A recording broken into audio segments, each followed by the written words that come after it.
Navigating the delicate balance of trust, especially when it involves our children, is a challenge. In a world where genuine kindness often draws people closer, the line between benevolence and malevolence can blur. This is a story that unfolds with seemingly kind gestures, weaving a tale where an individual, hidden behind a facade of goodwill, harbors sinister plans to abduct and groom a vulnerable child, a sinister puppeteer manipulating the innocence of the unsuspecting.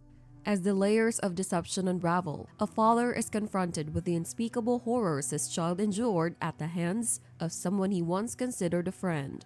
The father, driven by an intense desire for justice, meticulously devises a plan to confront the perpetrator.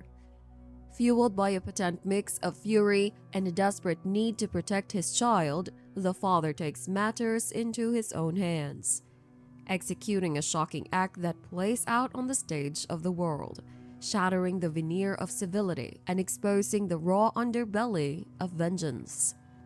Join us here on Crime Scene Archives as we delve into the story of Gary Plauché, a father who, when faced with the unimaginable betrayal of a supposed friend, embarked on a path of justice that would echo across the world. Join us as we peel back the layers of deception, revenge, and the profound choices made in the pursuit of protecting a loved one.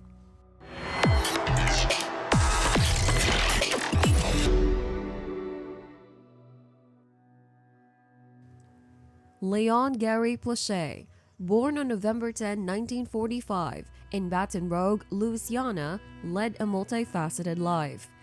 Following his service in the United States Air Force, where he achieved the rank of first sergeant, Gary pursued a career as a cameraman for a regional news station. Subsequently, he transitioned to equipment sales. Gary married June, an aspiring singer, and together they had 4 children, 3 sons and 1 daughter. Despite the strains in their marital relationship leading to a separation in mid-1983, Gary remained deeply involved in the lives of his children. His active engagement extended to their sports activities, with a particular focus on football, baseball, and basketball. Whether coaching or attending practices, Gary was a consistent presence on the field, actively participating in his children's lives. The Plauché family inadvertently connected with Jeff Doucette, a 25-year-old martial arts enthusiast from Texas.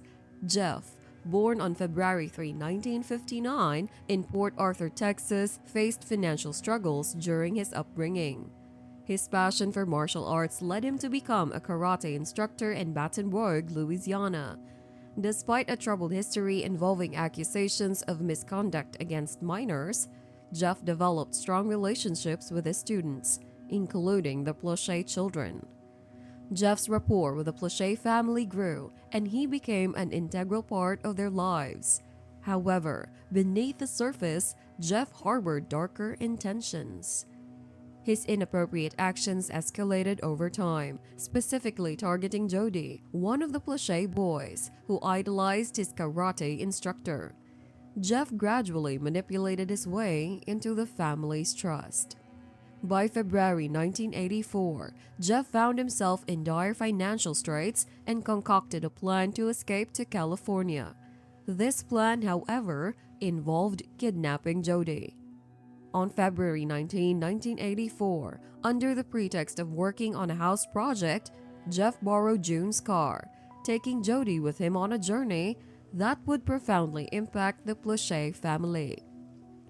The ensuing days were agonizing for the Plauché family as they grappled with the sudden disappearance of Jody. Jeff, now in California, contacted June, revealing their location and making demands. Law enforcement embarked on a mission to trace Jeff's calls and apprehend him. The Plauché family faced an excruciating wait for Jody's safe return, unaware of the harrowing experiences the young boy was enduring in the hands of his captor. He began making daily calls to the Plauché residence, and 10 days after Jody's abduction, on February 29, Jeff allowed Jody to speak with his mother over the phone. This crucial call enabled the police to trace their location, Struggling financially, Jeff had to make a collect call to the Plauché home. June accepted the call, and the operator, after providing the call details, helped the police pinpoint the exact location. The Los Angeles police swiftly responded, kicking down the door of the location revealed by the call. Gary vividly recalls hearing the commotion over the phone as law enforcement barged in.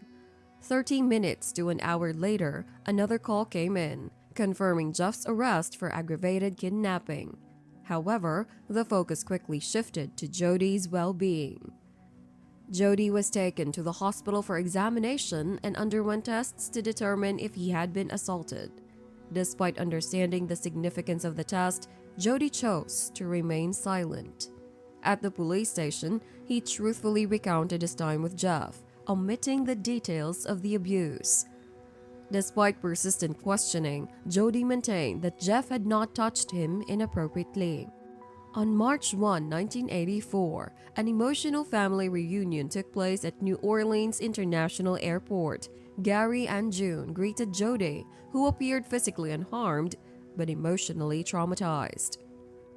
The family's joy at Jody's return was tinged with uncertainty about the extent of the ordeal he had endured. Upon returning to Baton Rouge, Jody faced further questioning, but he continued to withhold the details of Jeff's abuse. As the family reunited, emotions ran high, with Gary and June embracing their son, who seemed overwhelmed and distant. Despite the trauma, Jody initially denied the abuse, maintaining the facade that everything was fine. The family struggled to comprehend the depth of what had happened. Jody's silence persisted during subsequent questioning, leaving his parents in the dark about the extent of Jeff's action. In a chilling turn of events, it was Baton Rouge Sheriff's Major Mike Barnett who, being a friend of Gary, took it upon himself to inform him of the heinous acts committed against Jody. Barnett revealed the disturbing truth about Jeff's abuse, leaving Gary horrified and expressing a desire for retribution.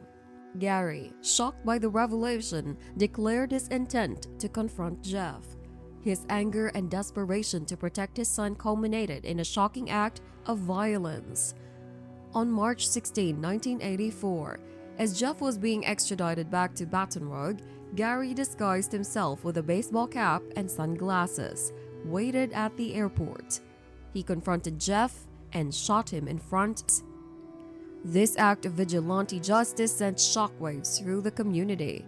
Gary, charged with second-degree murder, justified his actions by stating that he couldn't allow Jeff to harm other children. Released on bail, Gary's mental state became a focal point. He spent time in a psychiatric facility before returning to his family. Gary's trial stirred public opinion. Many viewed him as a desperate father seeking just done, rather than a cold-blooded killer. Despite taking a plea bargain and pleading no contest to manslaughter, Gary received a suspended sentence, probation, and community service. Public support, financial aid from neighbors and friends, and a sympathetic judge contributed to the outcome. Jody, grappling with the aftermath, initially struggled with his relationship with Gary. However, in time he began to process the trauma, and life gradually returned to normal for the Plauché family. The incident left an indelible mark on their lives, highlighting the complexities of justice, vigilantism, and the enduring impact of abuse. Initially, Jody harbored deep anger and upset over his father's actions. He expressed a desire for justice, wishing Jeff to be tried and punished rather than killed. Gradually, however, Jody came to terms with his father's actions, forgave him, and normalized their lives. Despite understanding Gary's pain, Jody maintained his belief that taking a life is wrong. He acknowledged his father's lack of foresight into the positive path Jody would eventually take. Accepting his past, Jody focused on building a better future. In high school, he excelled as a four-sport letterman. At 18, he and his father were invited to the Geraldo Show in New York, where Jody shared his experience.